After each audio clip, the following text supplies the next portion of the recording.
The PlayStation VR2 is the virtual reality upgrade console gamers have been waiting for. But is it really worth $550? I think that really depends on how much you need high-end, high-quality VR. The PSVR 2 is just really arriving at a strange time for the virtual reality market. Things just look very different today than it did back in 2016 when the Oculus Quest and the HTC Vive and the original PlayStation VR first launched. There was just a ton of excitement around VR back then. Putting any of those devices up to your eyeballs was like looking at the future of computing. And a lot of us thought, myself included, that if VR took off, we'd eventually see augmented reality glasses, which could incorporate digital elements on top of the physical world. Clearly, none of that has happened yet. Meta is losing a ton of money from its virtual reality segments, and developers just aren't really pumping out as many VR games as they used to. Now that much of the excitement around VR has kind of died down, the PSVR 2 just seems like more of a curiosity than a must-have gadget. It has all the hardware you'd want from a next-gen headset, but it also costs more than the PlayStation 5 itself. And Sony is also saying there are going to be 30 games in the March launch window, but really who knows what's going to happen down the line. Will this be something people are actually making games for in a year or two?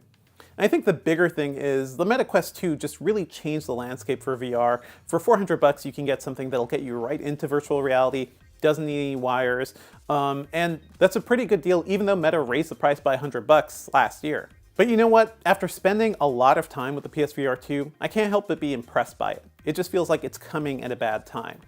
It has a ton of features and all the high-end VR features you'd want. It also has something we don't see in a lot of headsets these days. That includes eye tracking. The only major consumer headset that has that is the Meta Quest Pro, and that thing is $1,500. And it also has something I've never seen before in a virtual reality headset: haptics for your head. Before we get that though, let's talk about the PSVR 2 itself. It really does look like an evolved form of the original model, but I think there's a lot more going on here. The first PlayStation VR looked more like a toy than a premium product. It was very bulbous. It just felt like there was a lot going on there, and it didn't help that, the Move wands had these little colorful balls on them.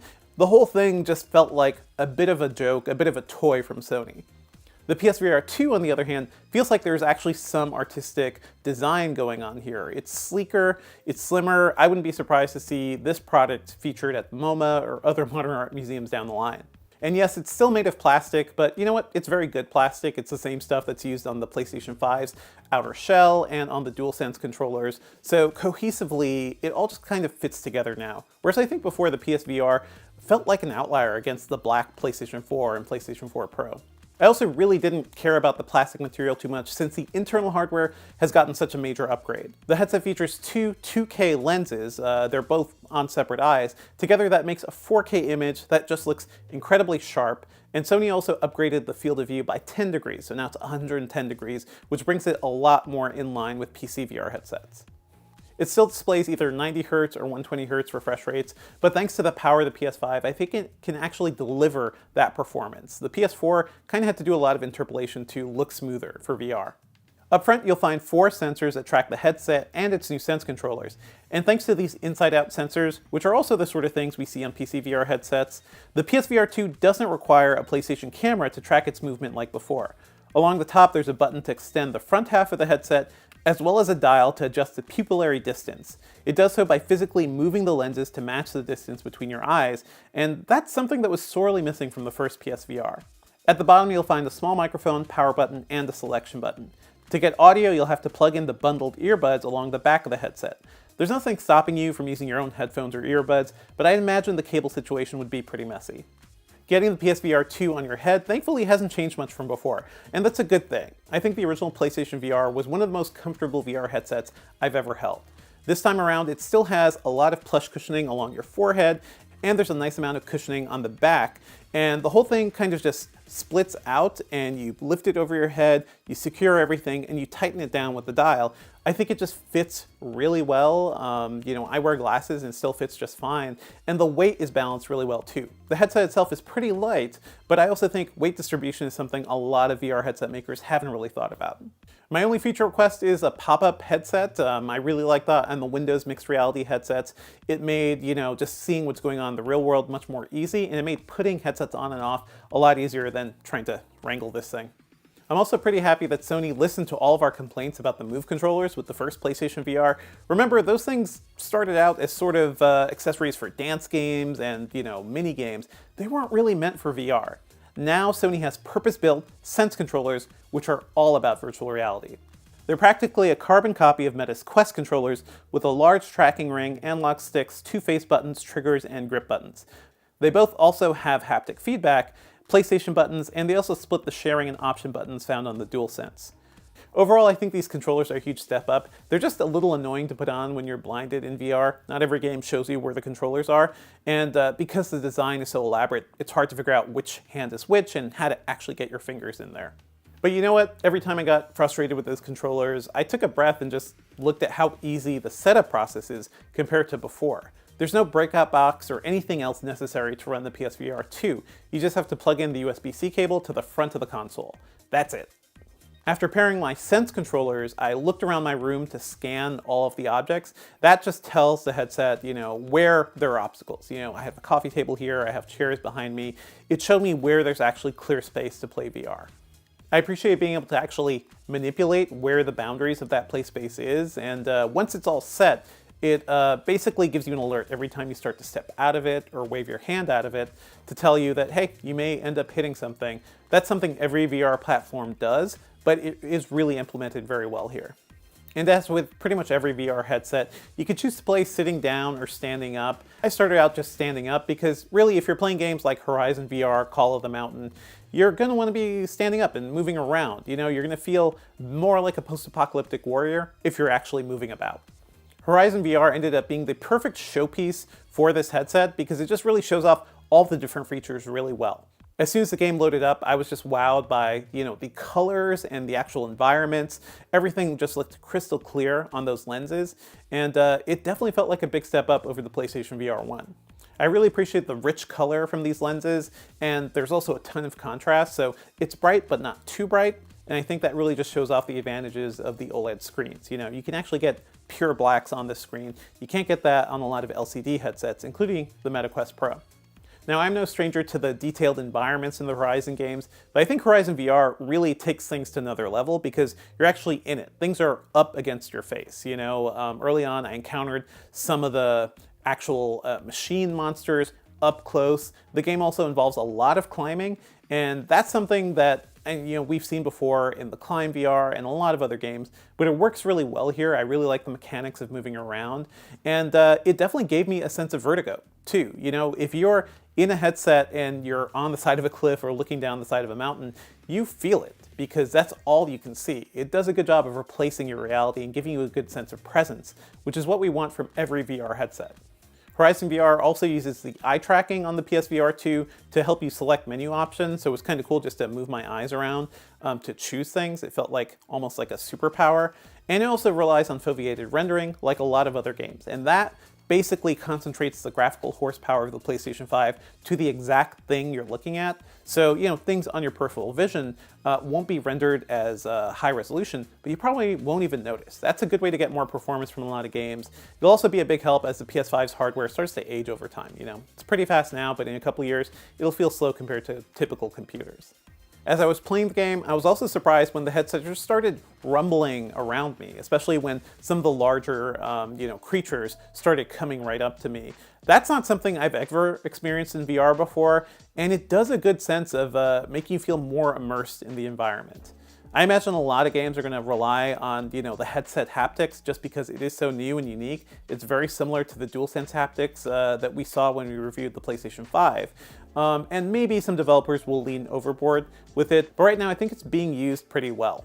The opening scenes of Jurassic World Aftermath, for example, puts you in a plane as it's about to crash, there's a pterodactyl attack, and you see a T-Rex, eat somebody right in front of you. You feel those sounds of dinosaurs, and you feel all that movement. And it just felt really good. It may not be something everybody would want, you can always turn that feature off, but to me it felt like the sort of thing we've been waiting for in VR for a while. We've seen VR haptic suits before, but this built into the headset is entirely new. Sony's new VR tracking technology also feels pretty mature. I didn't run into any of the tracking issues I had on the original PlayStation VR, because remember, that was a whole elaborate setup that needed the PlayStation camera, which looked at the Move controllers and looked at the lights on the headset. Right now, things are just a lot smarter, and I like that it was pretty seamless. It was great for faster-paced games like Res Infinite, but it also worked out pretty well for slower-paced titles like Tentacular, which require a lot of slow and fine movement. That game puts you in the role of a giant tentacle monster that's helping out a town, and you're taking on odd jobs. It's hard enough to have tentacle hands, but it would be even tougher if the motion tracking didn't work properly.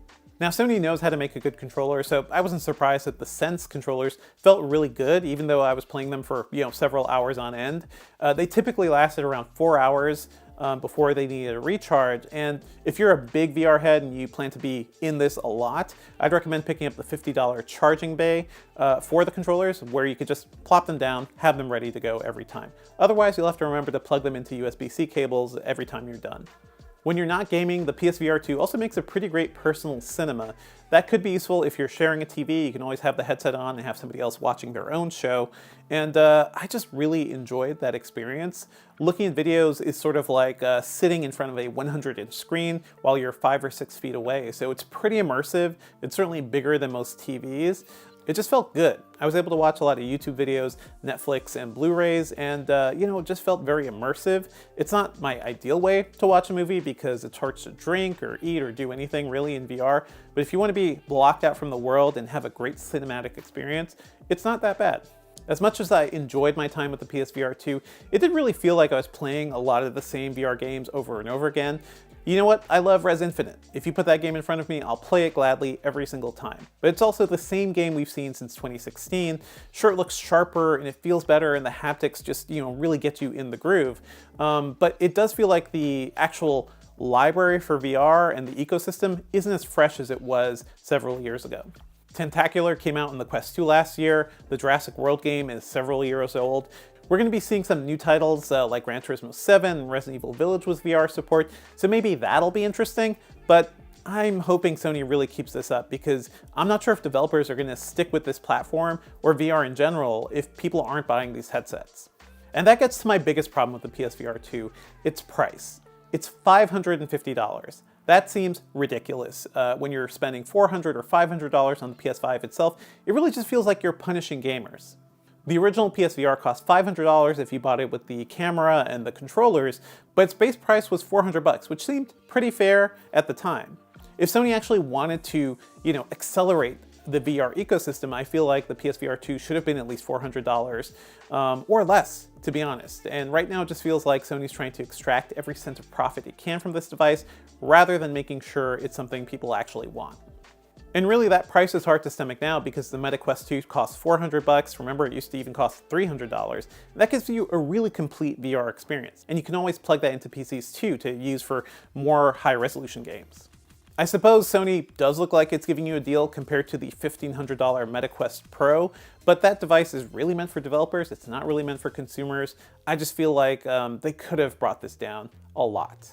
Now, I'm sure the PlayStation VR2 will come down in price eventually, but right now it just feels like Sony is kind of bungling this launch a bit. It almost reminds me of how Sony handled the PlayStation Vita, a wonderful portable console that was pretty innovative for its time, but Sony just never really gave it enough support to be super successful.